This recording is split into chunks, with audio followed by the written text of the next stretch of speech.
Hello? Hello. I don't see you. I see you, so I don't know how. The video, is your video still off? There you How's go. that? There you go. Happy How are Friday. you? Oh, you got lipstick on. I have bad hair because it is like rainy and very humid out. Okay, so when I dried my hair this morning, it was straight and it was like nice. Now, as It's beautiful. it's like as I sit here, I see it just like No, I see the frizz start, and I'm like, my hair's normal. I let it air dry because that's what I've been doing lately. of course. Right? But I see your hair, and I'm like, I'm jealous. I want that smooth, full look. No, it's I much prefer to just let it air dry, but Me too. you know, okay, I'm going to cut all this part out, but if when I have a good-ish hair day blow dried, that means the next time the curly version will look really nice. If I do curly too many times in a row, it's like, okay, I need to go straight so that the curly looks good again. I don't know. And do you find the day I wash my hair, I don't wash my hair every day. No, me neither. The day I wash Especially my hair, not now. it's like this. It's like the next couple days, it's when it starts to feel. Sure, because the oil gets to seep down. The oil seeps down, right? Yes, and edit all this out. That's and okay. You looking better than I did. This will be in the blooper reel. No, I'm sorry? kidding. I'm kidding. We'll put it. But I didn't hear what you said. I said we'll put it in the blooper reel. Oh. You're a nut. I know. All right, now we're going to do this. Hi, Aleka. How are you? I'm great, Joanne. How are you? I'm doing awesome. I think we're a little too cheery. So happy Friday. Happy frickin' Friday. Oh my God.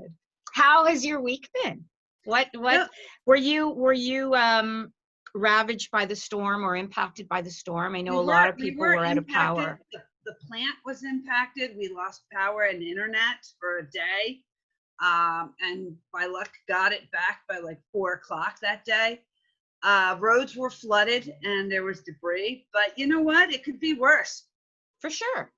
It could be worse. Sure. And we're on the East Coast. We're in hurricane season.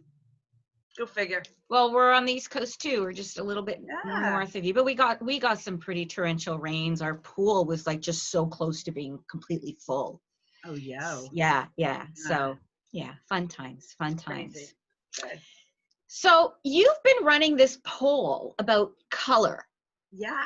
How's that? I haven't checked in lately. So I remember paying attention, starting neck and neck, like blue was winning and then white was winning. So where are we at? What is that telling you? Surprised. In the end, they came out pretty even.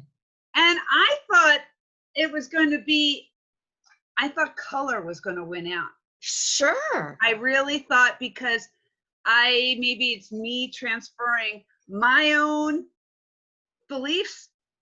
When I get mail, I don't go towards that plain white envelope. Although I must say, if it's like an invitation size. Yes, if it's and maybe it has hand calligraphy on it or something, and it looks like it was done by an actual person, not a machine. Right. I'd want to open it. But if it's just like a number 10 white, boring bill, color boring, no, sorry. It's either a bill or somebody asking me for money. Right. Right. And then I mentally look through, like, okay, what organizations am I due to renew that needs? But, like, I belong to the Philadelphia Museum of Art. That's a 4-color envelope. I know what that looks like. And the different other nonprofits that have gone to low color because they don't want to be spending their monies in that direction. But I'm just curious, like if somebody decided and I'm not talking about printing 4-color on a white envelope, I'm talking about using a color envelope with maybe just black ink on it. Is that a cost-effective solution? Is that something It that depends. somebody It who's depends if we have. concerned? It depends if it's like a brown craft, if it's something like a blue wove, something that is more readily available than something that we have to go about and order and Of create. course. Yeah. Um, Yeah. But I found that people are trying to be a little different, not necessarily being, and that affects like messaging and also the design of the envelope. Yeah. So what's the most unique envelope? This is, I guess, a two-part question. One that you've ever seen and one that you've produced. And they could be the same, but I'm just, sometimes what you see inspires you to do something, right? So, Yeah, curious. I actually, do I have one right here? Can I show it? And this isn't planned. I didn't tell Aleka to bring samples of her favorite. Like, this is totally off the cuff. You have no clue. I don't even have a clue half the time what I'm going to ask you. So Yeah, I had one right here. We just did one for, it was a nonprofit diabetes. Can I tell you the client name? it's as long as you can. This is recorded, so as long as Yeah. there's no NDAs or any weird thing, you can just say whatever. I really like this envelope because it has stacked different shape double envelope in the front, and it also has an envelope in the back.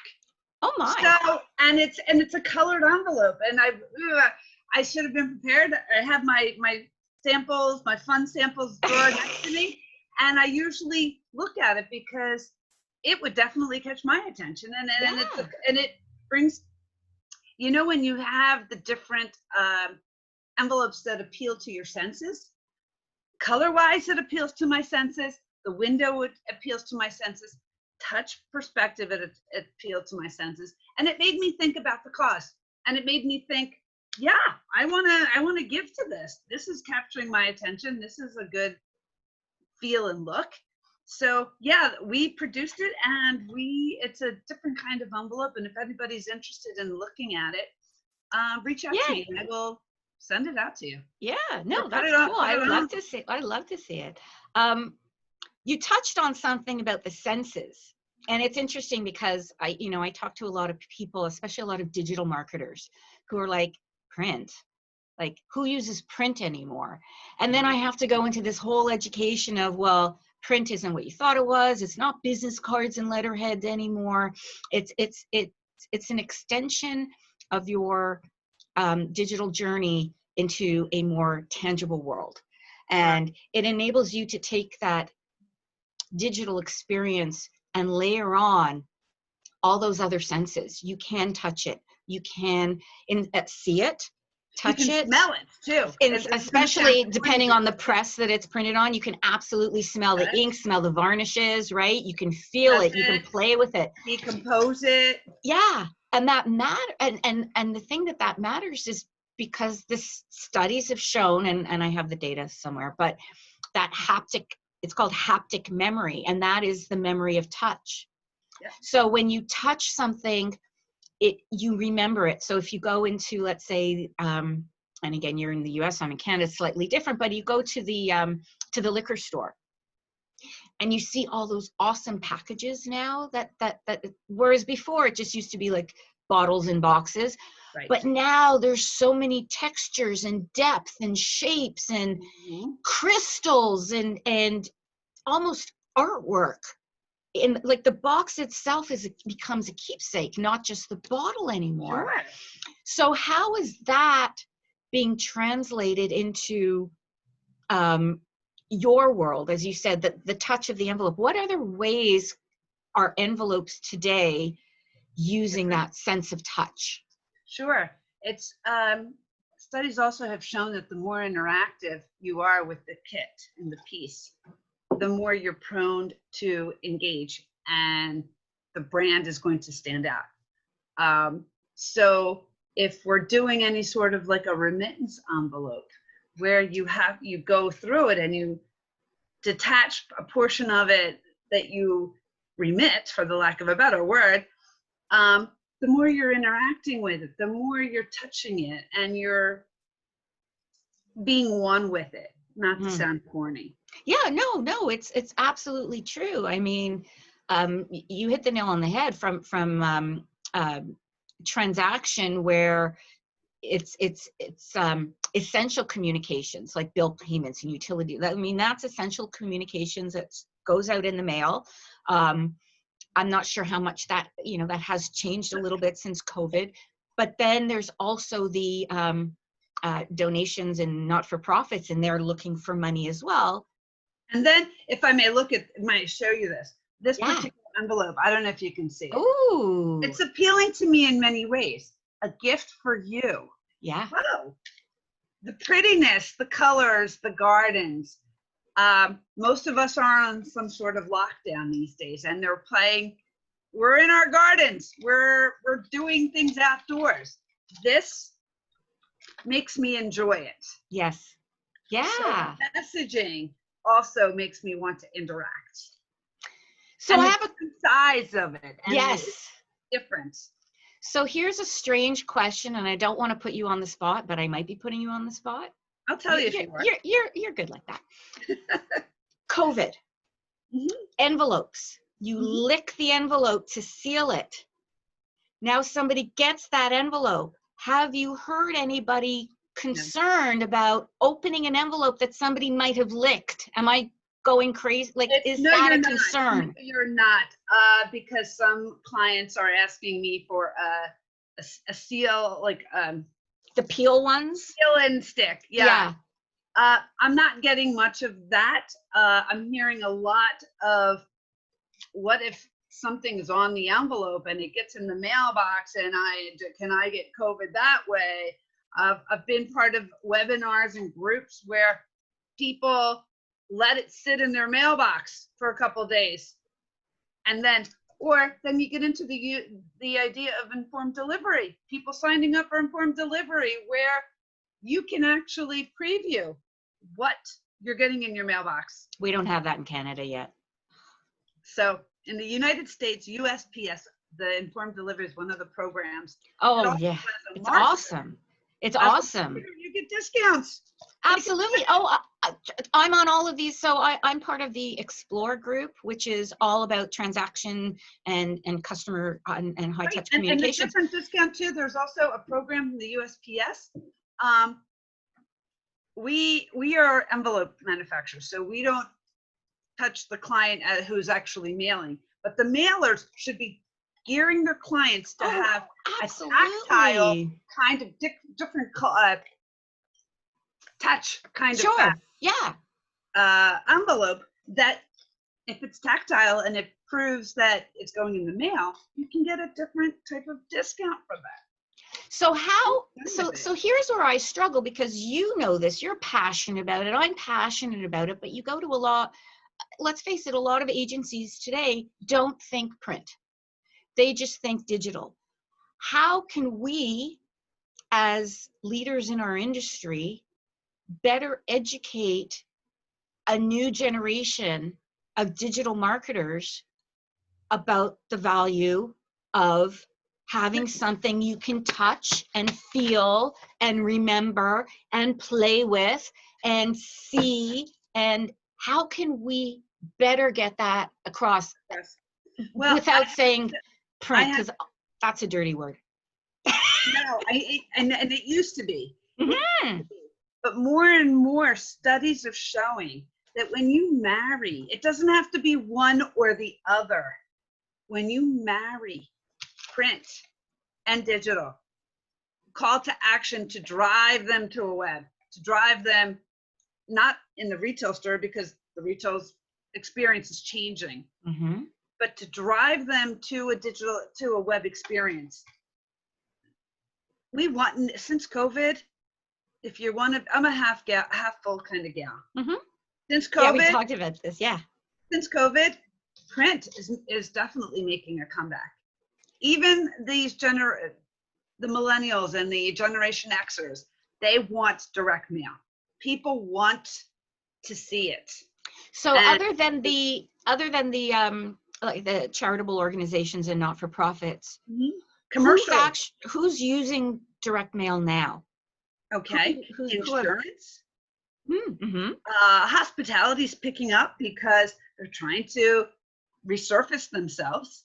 So what kind of things are they doing with direct mail?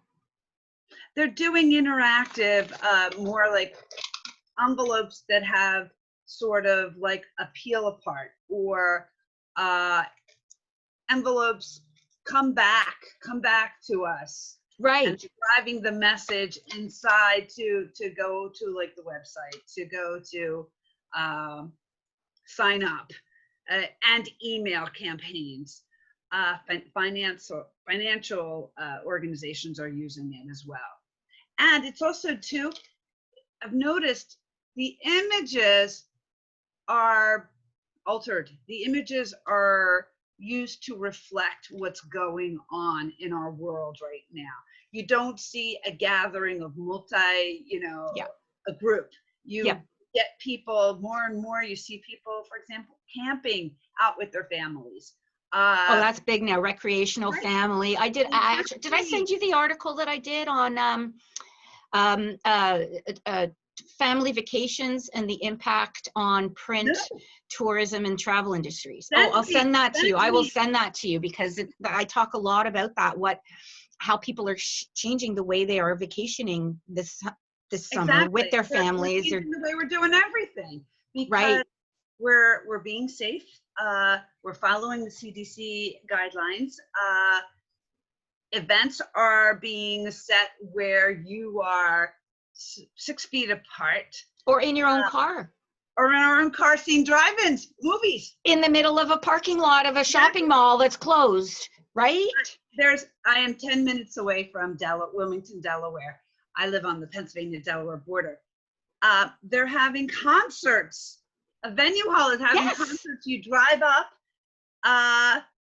you roll down your windows, and they have a concert going on. It's like the old school day. Well, you might actually remember this. The old school days where you roll down your window and they put the tray on your window and they came up the roller skate, like that whole. Yeah, it's awesome. Question: when we were talking about the envelopes, because an idea popped into my head, because of course that's me. Has anybody ever put a QR code on the outside of an envelope? Yes, but it's not as they're doing that, but you do mostly on the reply piece. But why wouldn't you put it on the envelope? And then, because it, just in case somebody doesn't want to open it, maybe that QR code can send them to like a little teaser page that tells them or gives them only half the story. And it's like, well, if you want to see the other half, you must open up the envelope. Then you open up the envelope, and then maybe it's it could just be a card with a QR, nothing else in it. The QR code comes out, and the whole purpose of the envelope is like a teasing video. Exactly. So you've now put that teaser video in the mail. Can you imagine? Has anybody? That's a cool idea. That many requests, but that is a great idea, and that's something that, you know what, I am going to pose to my clients. Right? Why not? It doesn't. You're printing on it, and as long as you are within the right guidelines for postal delivery and whatever their barcoding and all the stuff that they need to go through. I mean, take advantage, like before that person tosses it away, it's like, before you throw me out, scan the QR code. And that addresses too, if there are any sort of angst about opening up the envelope. Right. Or let's say it's addressed to somebody different. For delivery, and then you get a discount too. There you go. As a marketer. Oh, genius. High five. We have to do a high five. High five. High five. All right. So here's my question to you. This is the question that I ask everybody at different times. How have business conversations changed for you in the last 2 weeks? Well, it's evolving in that kind of way. And then the last 2 weeks it's being more personal. You know, I'm not calling you as a prospect to see how business is. What are you doing? What can I do? What can I do for you? It's me calling you and saying, hey, Joanne, how are you faring with these storms, the hurricane season? How are schools coming back? How are you managing with your children that are they going back to school? Are you doing anything differently? How are you managing overall? It's more, and I like to live this way. I'm finding out more about you than Mhm. than just Joanne Gore helping companies tell their story. You know, it's me, you, and your Yeah, children, and this never would have happened. your son's birthday the other day. Yeah. You know, and you celebrated that, and you didn't have him on social media. You know, it's that. It's endearing more. It's being in the moment Yeah. and engaging in that way. I don't think this ever would have happened without what has And you been make happening. and I have to question because we've talked before, and we are similar. I think you need that mix of getting to know each other. I mean, the whole aspect of they don't buy from you if they don't trust you. So Right. how do you get that trust without getting to know each other? Right. And what better way? I mean, there are better ways, but the fact that we do have this technology, I'm meeting more people now face to face than I would never. So before this all started, I didn't even like talking on the phone. Like I was just like, I don't want, I can't multitask when I'm on the phone. You can't multitask. You can't. So I was very much, I hide behind my monitor. This has forced me to sort of get out of my shell. The first time I did a Zoom call, I think it was a WhatsApp. Somebody called me on WhatsApp and it was a video call. And I'm like, I, I was mortified and mortified. And then I was like, okay, you know what? I got over that real quick. And then after that, it was like, I called everybody using video. Everybody, I'm whether going to it's ask like, you, do you, I don't know if I can ask you this. sure you can. Like, do you Zoom? Do you Skype? Do you what, you know? I use whatever is Medium? working that day. So so before this all happened, I used a service called Uber Conference, which is similar. It's a dial-in platform. It offers video, it offers audio. And I liked it because I can set it to record all the calls. So I would use it when I spoke to clients because then I don't have to worry so much about taking notes. I can focus on the conversation and then replay it afterwards. So that was why I used Uber Conference. It was brilliant. And of course it was free. So of course I'm going to use a free service. Then all this happened and Zoom happened and I started migrating towards Zoom, and I've used Skype. I don't like the experience, which is ironic since it was the first of its kind to some degree. Right. I've used Google Meet, which I like, except I don't like that it sticks your picture in the top right corner because sometimes it makes me forget that I'm actually on the video too, and that people can see me as a full square, not just like a little dot. Right. So I need that reminder. So Google Meet, and what else? I don't know. Whatever somebody called go to webinar or go to meeting or whatever it is, to me is still the best. It is that professional. You can see all of it. But I do enjoy Zoom. I do. What about you? What about you? I do.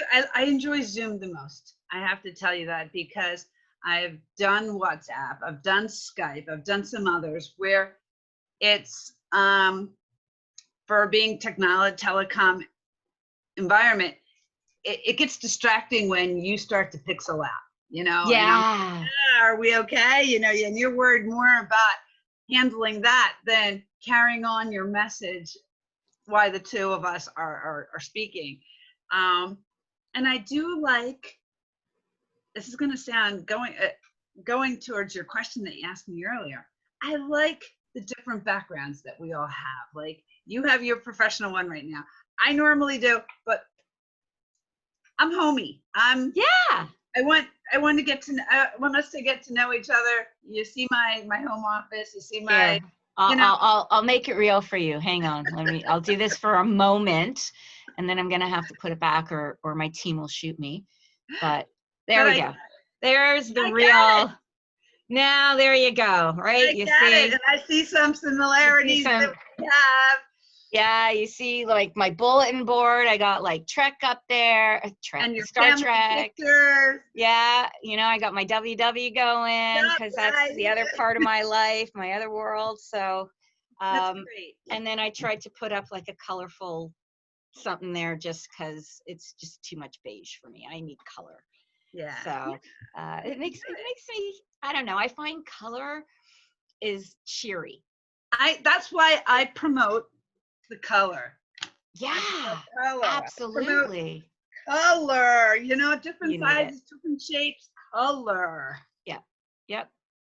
You need it. You need it. That's it. So yeah. So what else? Like what, where do you get your inspiration? Well, you know what? I work for a dynamic team, and I like to absorb. I feel like I want to be like an amoeba or a sponge, not an amoeba. Not an amoeba. I want to be a sponge. I like, different things and different people. When we first chatted, I absorbed information from you and I credited you.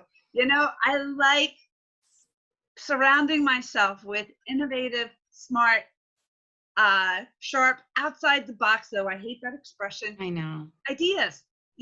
My biggest pet peeve is when I hear this is how we've always done it. And I hate it because you're blocking yourself in this pigeonhole idea.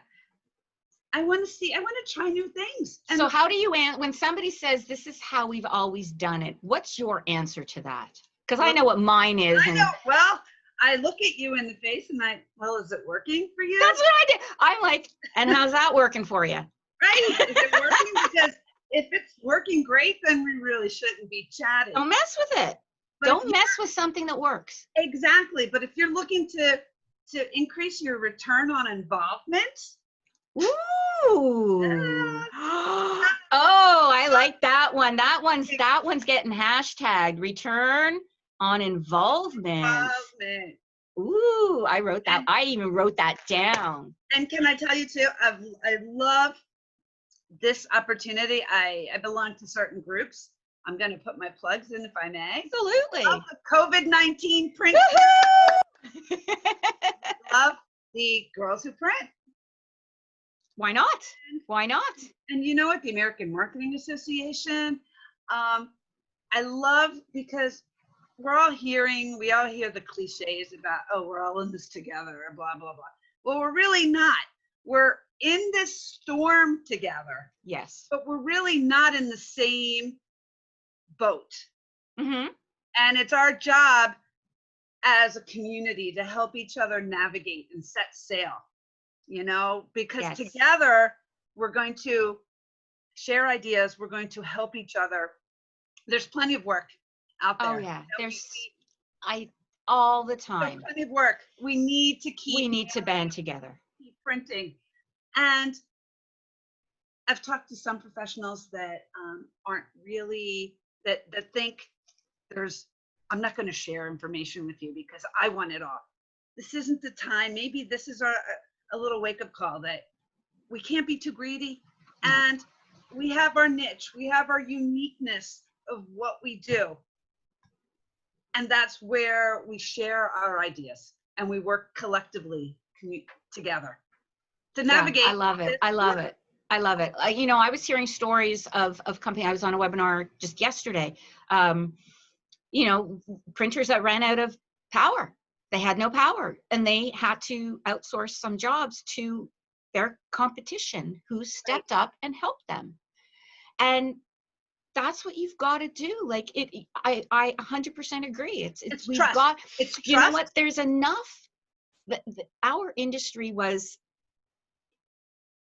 just starting to come out, I think, prior to the pandemic. There was really a lot of excitement happening again.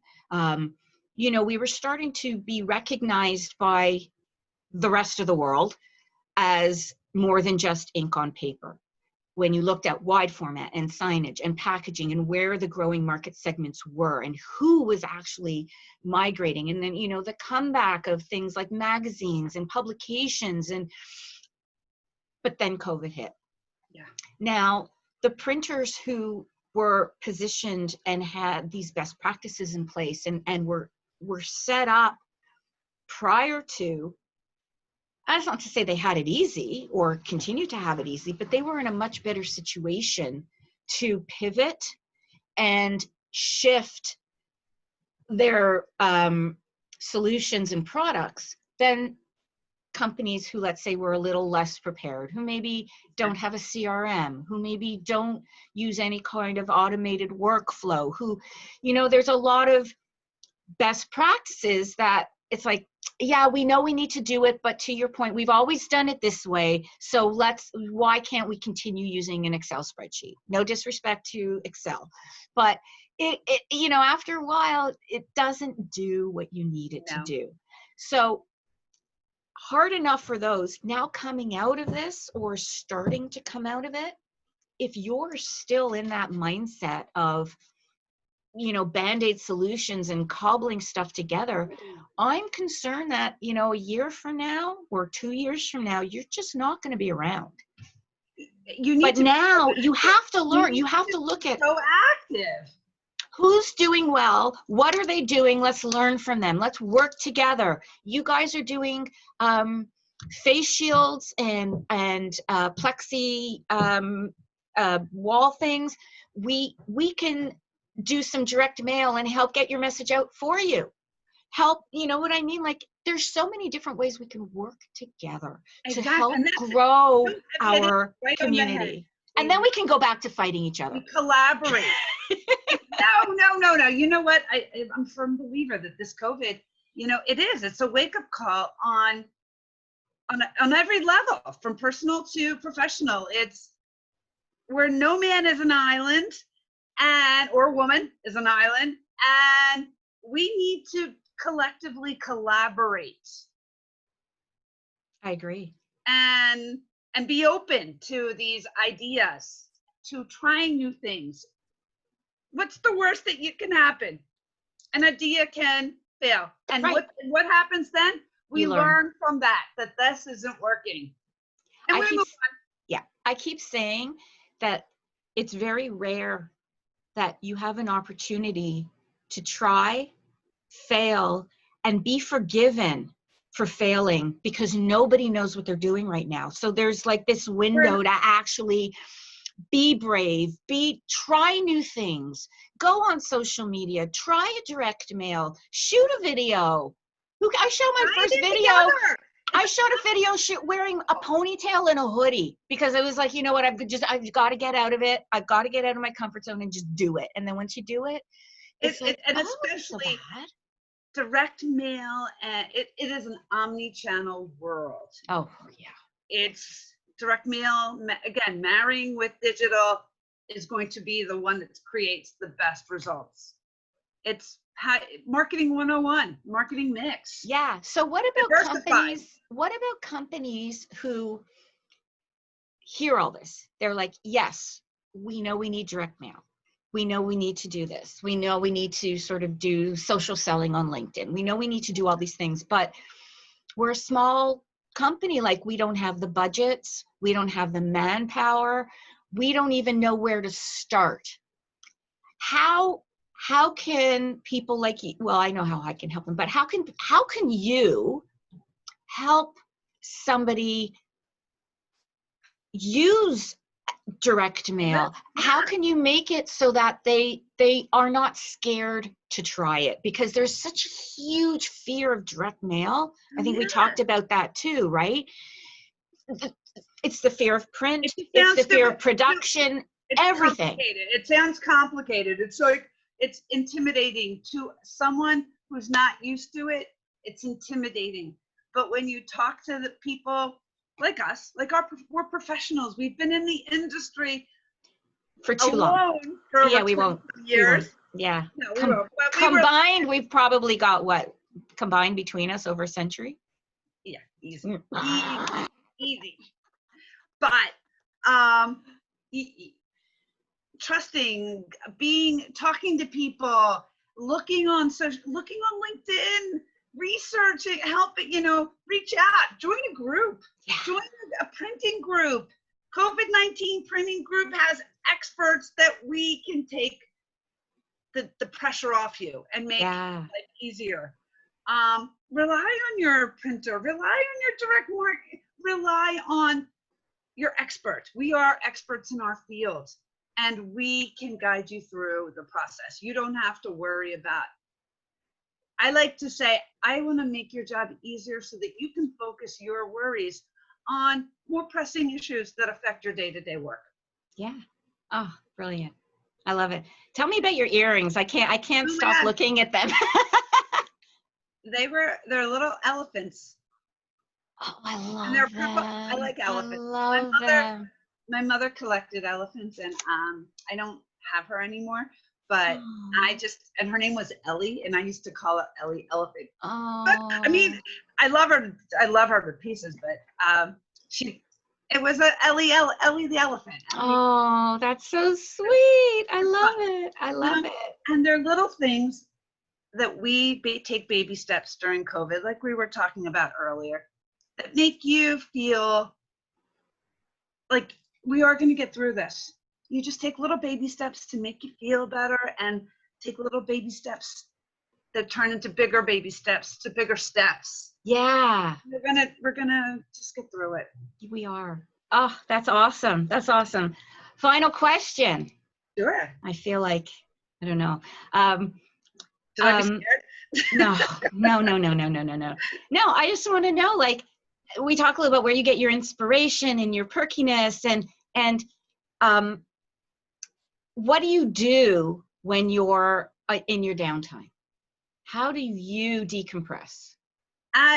Well, it depends. I like to be a little active. I like to, when I decompress and I'm feeling, let's face it, no one is going to be up all the time, especially with this. No. You are going to have moments of feeling down, not doing enough, things moving quickly enough.